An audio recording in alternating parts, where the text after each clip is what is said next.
그래서 알차게 했으면 좋겠습니다. 딱 들어오는데 한별노조가 잘 돼갖고 이 내부 임금 격차나 그 복지가 잘 된 나라에서 뭐 스웨덴, 핀란드 막 이렇게 있잖아요, 그죠? 이게 이제 북유럽 나라 중심으로 있는 부분인데 그렇게 상대적으로 잘 살 수 있었던 과거형입니다. 요즘은 이놈의 신자유주의 때문에 복지, 공공, 노동을 다 깨버려갖고 사실은 세계 어디든 옛날처럼 어디는 상대적으로 복지도 좋고 잘 살아 뭐 이런 경우가 많이 희미해졌거든요. 근데 그나마 그렇게 됐었던 가장 큰 이유 무엇일까요? 거기는 노동자가 정당을 만들고 집권을 해봤던 나라입니다. 이게 제일 중요해요. 노동자들이 정치의 주인이 돼서 집권, 나라를 움직여본 그런 경험이 있는 나라에서 복지가 제일 광범하고 강력하게 확보되어 있는 겁니다. 그런데 그런 것 없이 열심히 법 개정 투쟁, 무슨 요구 투쟁 열심히 하면 될까? 사실은 역사적으로 보면 정말 중요한 거는 민주노총, 민주노조만큼 노동자들이 정치적으로 각성하고 사회적으로 주인됨을 확실하게 인지를 해야 되는 건데 그게 쉽지 않죠. 하지만 존재가 분명히 있습니다. 정말 최소한의 인간다움에 대한 복지를 확보하기 위해서는 노동자들이 정치의 주인이 돼야 된다. 이 생각은 놓치지 않아야 됩니다. 근데 우리는 아직도 1번 아니면 2번 의탁하는 거잖아요. 그죠? 의탁해갖고는 결코 주인이 될 수 없는 거죠. 그죠? 이런 측면에 대한 생각도 잘 했으면 좋겠습니다. 대한민국은 그래도 이제 세계적으로 보면은 경제나 정치나 이런 부분에서 굉장히 잘 사는 나라입니다. 우리 삶은 개똥 같아도 수준이 그렇다는 겁니다. 수준이. 그리고 민주주의는 사실은 미국이나 이런 데보다요 대한민국이 더 확실해요. 왜냐면은 대한민국은 권력을 쫓아낼 수 있는 힘이 아직 있어요. 그죠? 네? 촛불을 들어 박근혜 정권 쫓아냈잖아요. 다른 데 없어요. 아무리 데모를 하고 아무리 난리를 쳐도 끄떡도 안 해요. 왜?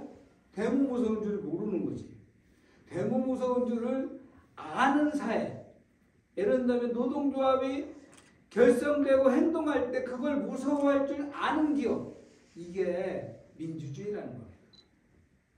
근데 다른 데는 그런 부분이 참 둔화됐는데 아직 한국은 그런 측면에서 가능성이 무궁무진합니다.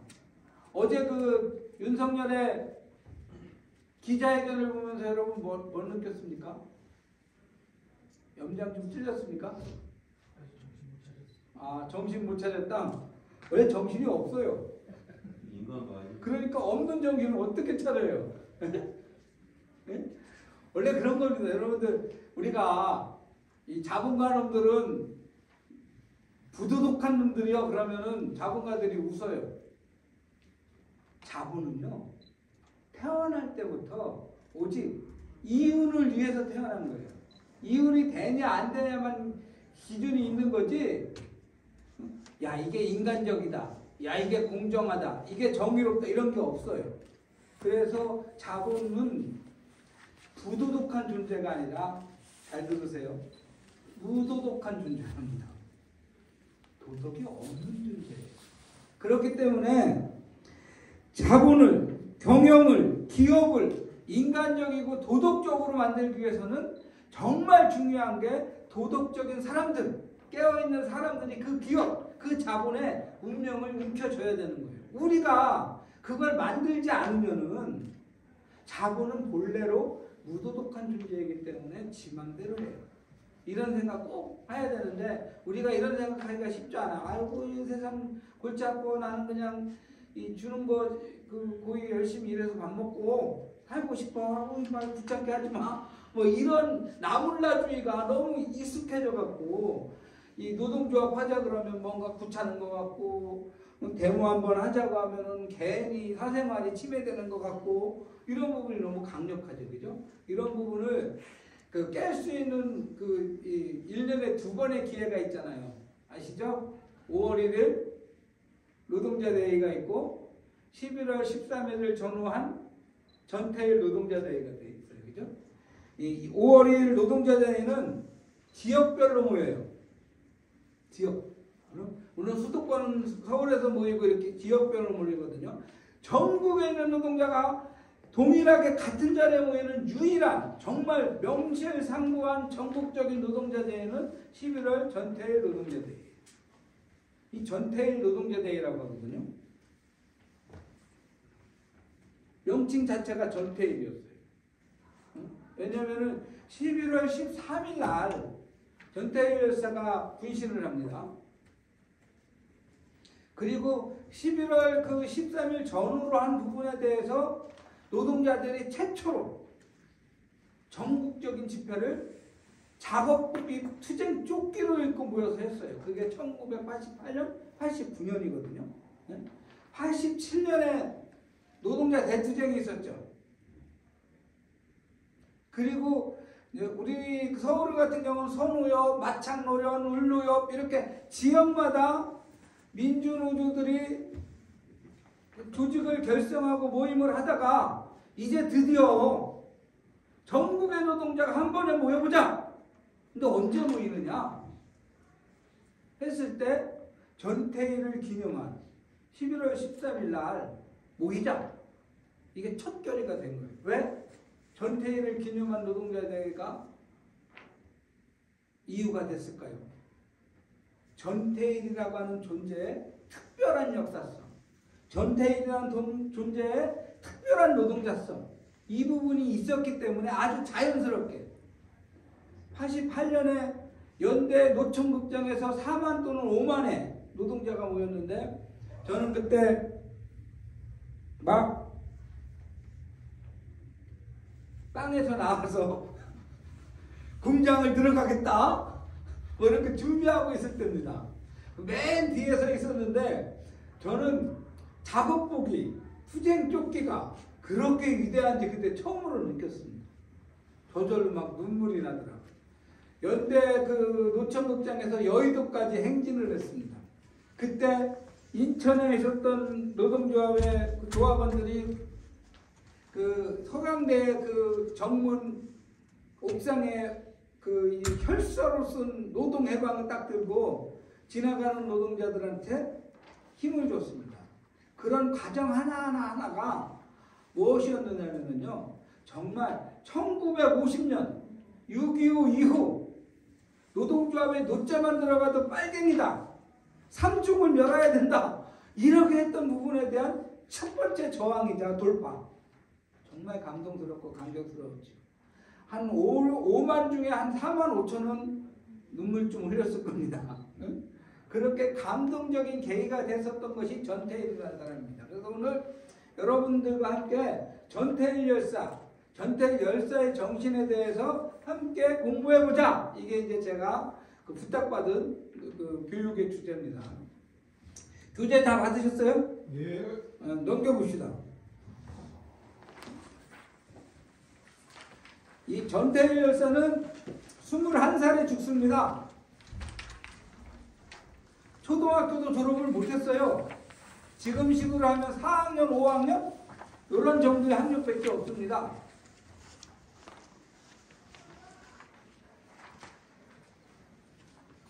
그런데 그리고 노동조합을 한 거는 죽기 전 3년도 안 됩니다.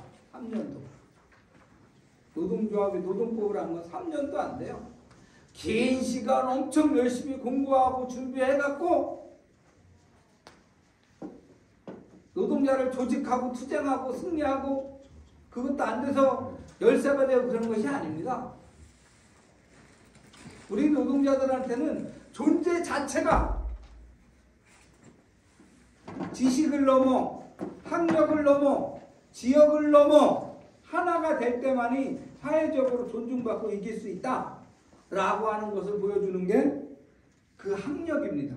초등학교도 졸업하지 못한 20살짜리 젊은 노동자가 한문투성이 근로기준법을 밤마다 옥편 찾아가서 읽으면서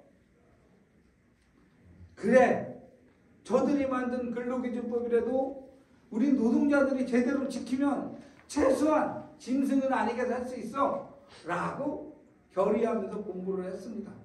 그러나 정말 힘들었어요. 그래서 이 일기를 썼습니다. 일기가 한 13권 정도가 남아 있었는데 이 죽자 경찰이 가져가 버려 갖고요. 나중에 동아일보 기장과 누군가가 그 중에 일부를 자기가 이제 취재한 데 쓴다고 되찾아왔고 그게 다시 유족한테 와갖고 그나마 남아 있는 거예요. 그러니까 이제 어떤 분은 많이 유실됐죠. 근데 그때 동아일보 기자였던 친구가 그 일기를 보면서 뭐라고 했다고 하냐면요. 이 일기는 무섭다. 이것을 통해서 정말 많은 노동자들이 각성을 할 거다. 그렇게 생각을 했대요. 일기가. 그 일기를 보고 행적을 모아갖고 이 조영래 그 변호사 들어보신 적 있나요? 없죠? 이 유신헌법과 맞서서 가장 격렬하게 싸웠던 민주 변호사 중에 한 분이 조영래 변호사입니다.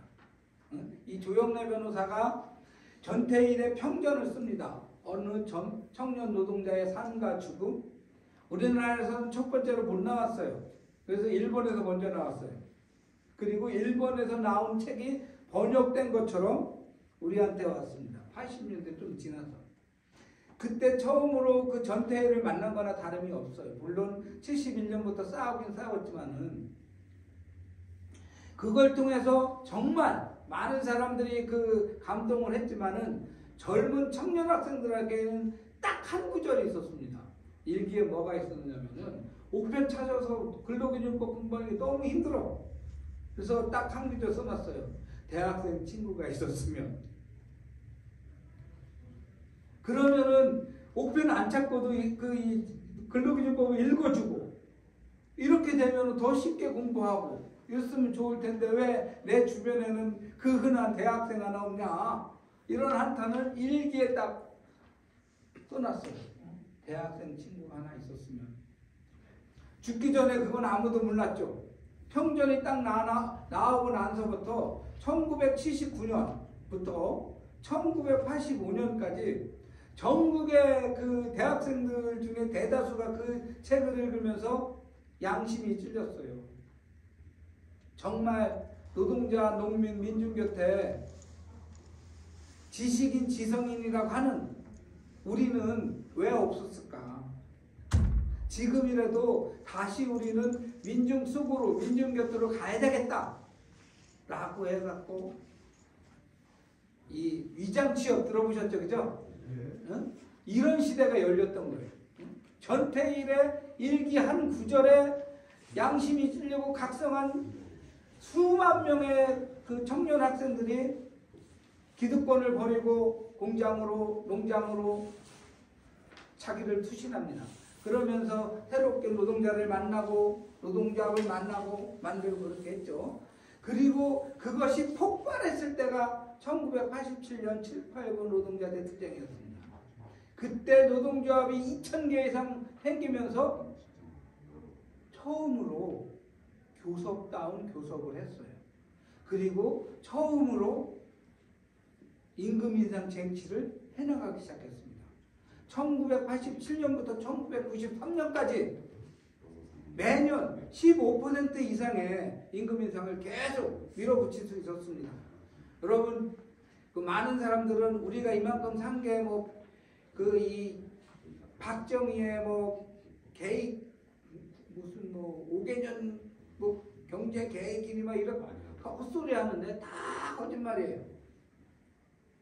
우리 노동자 서민들한테 승용차와 주택이라고 하는 어떤 재산의 상징적인 부분이 옆에 온 것은 딱 하나. 그 이유는요. 1987년 노동자들이 수천 개의 노동조합을 만들고 그걸 통해서 교섭을 통해서 처음으로 자기 몫을 자기 주머니에 놓을 수 있었기 때문입니다. 누가 해준 게 아니에요. 우리가 단결하고 우리가 싸워서 우리가 쟁취했던 겁니다. 이만큼 살게 한 것이. 그런데 이런 역사를 우리는 까마득하게 모르고 살아요. 자기 딸내미도 어린 여자나 탐하고 있었던 타락한 집권자 박정희가 마치 경제 발전을 해준 것처럼 광주 목성 2,000명을 죽이고 자기 국민을 개, 돼지 취급했던 전두환이 물가를 잡은 것처럼 착각하는 역사를 살게 된 거죠. 그걸 깬 게 87년 노동자 대투쟁이 다른 사람이 해준 게 아니야. 우리가 싸운 거예요. 그런 부분에도 전태일이. 그러니까 1988년 연대 노천극장에서 5만 6만이 모여서 우리가 전태일이다. 내가 전태일이다. 이렇게 선언을 해요. 그때부터 전태일은 대한민국 노동자 계급의 상징이자 꽃이자 열매였어요. 전태일을 모르면은 한국 노동자가 아닌 겁니다. 그런 생각을 적은 게 이 첫 번째 보셨죠? 시 전태일 문익환 목사가 지은 겁니다. 하늘이, 산악들이, 강들이, 들판들이, 마을이, 소나무가, 자작나무가, 칡덩굴이, 머루가, 다래가 나는 전태일이다. 이렇게 외쳤다는 겁니다. 문익환 목사님에 대해서 아시는 분? 잘 모르는구나. 아들내미가 문성근 알아요? 네, 세상이 이제 그 거꾸로 된 겁니다. 정말 중요한 사람은 모르고 배우라고 딴따라만 알고 말이지. 네?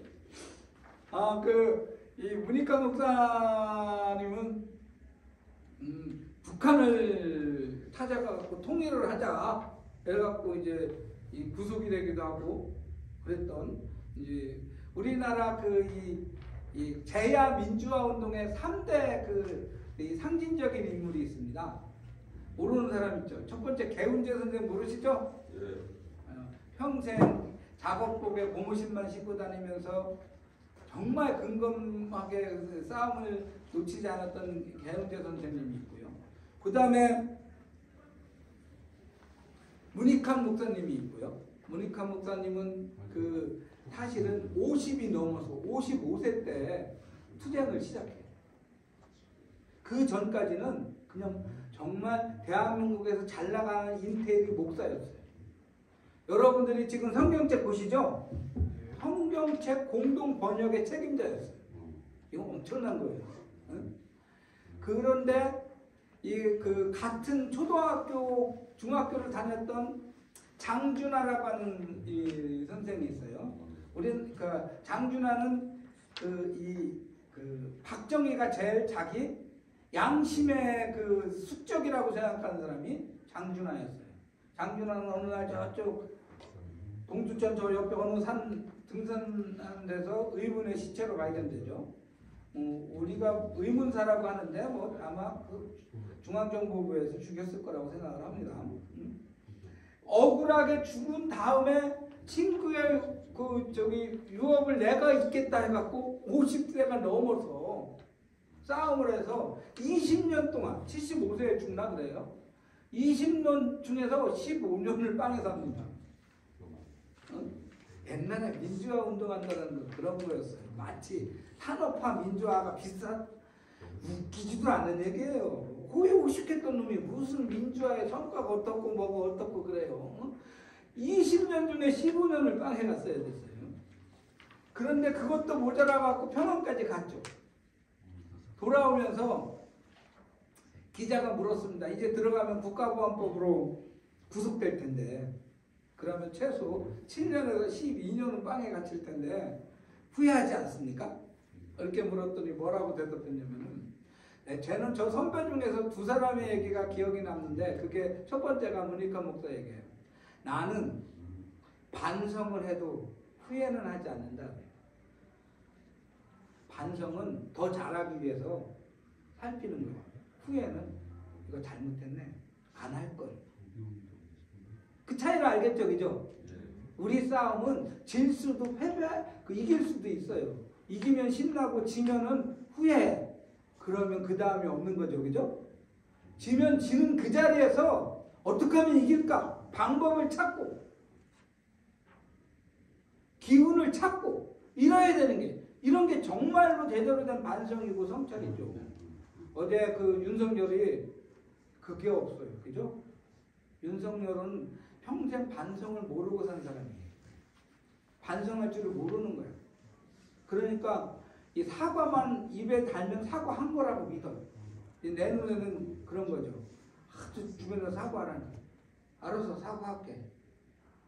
사과한다니까? 잘못했어. 아, 씨발. 잘못했다니까? 이렇게 얘기한 거예요. 어? 잘못은 했다고 하는데 아무도 그게 안에서 승진만 내고 있는 거예요. 전혀 반성하지 않는 이런 모습을 그대로 보여줬다 이거죠. 왜? 할 줄을 몰랐어. 평생 검사로 살았다며요. 검사는 뭐예요? 수직관계. 나는 응징자고 너는 다 죄인 피의자야. 그죠? 잠재적 죄인들이야. 그러니까 아래위가 다른 거예요. 이런 상태의 관계니까 존중하고 평등하고 이런 거 살아본 적이 없는 거예요. 그러니까 반성도 성찰도 할 수 없게 되는 거죠.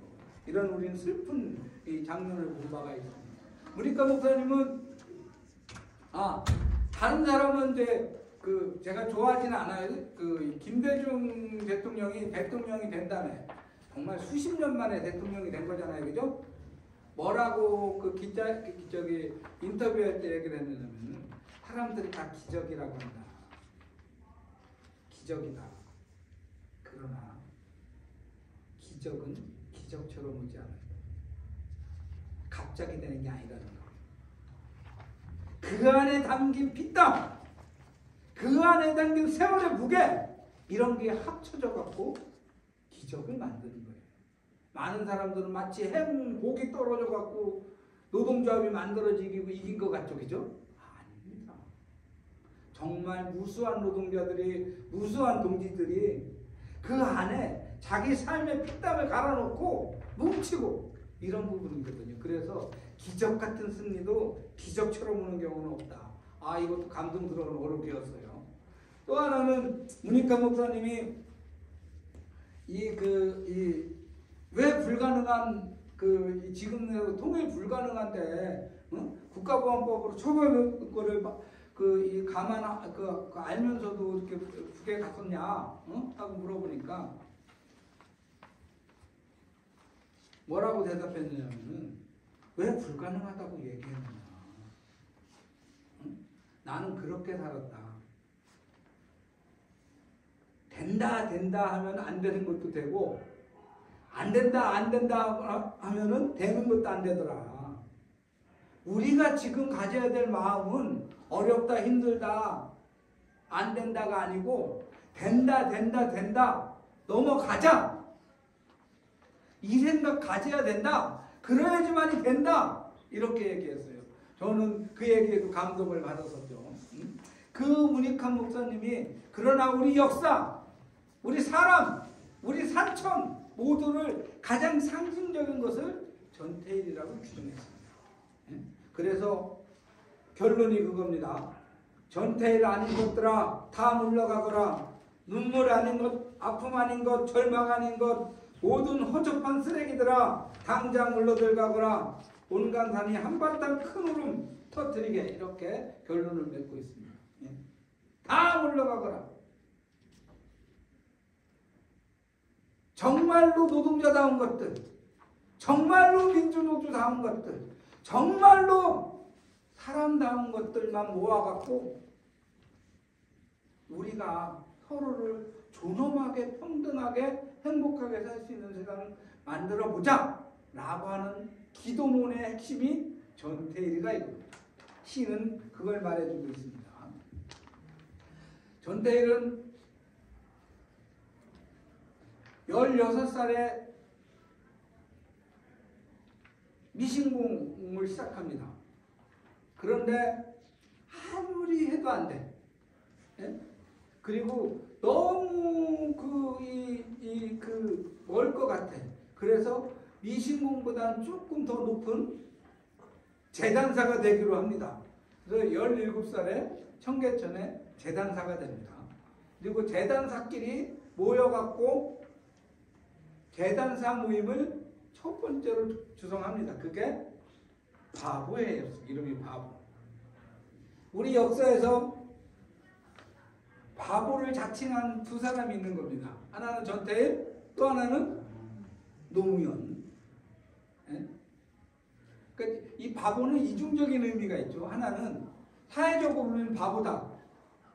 못 알고 못 깨닫고 못 단결하고 못 싸우니까 바보죠. 그죠?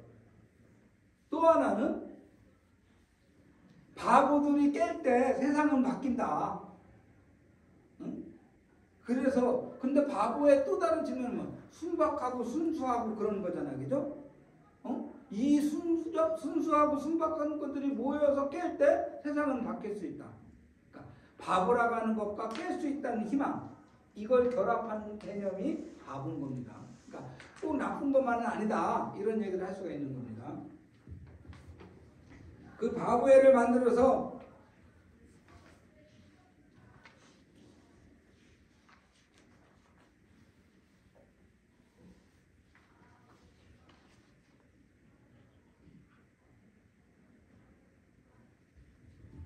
청계천 봉제공장 공단을 좀 바꿔보자 한번 결심을 했어요. 그런데 되겠어요? 안 되죠. 그죠? 네? 도합 전태일을 한 3번의 해고를 당해요.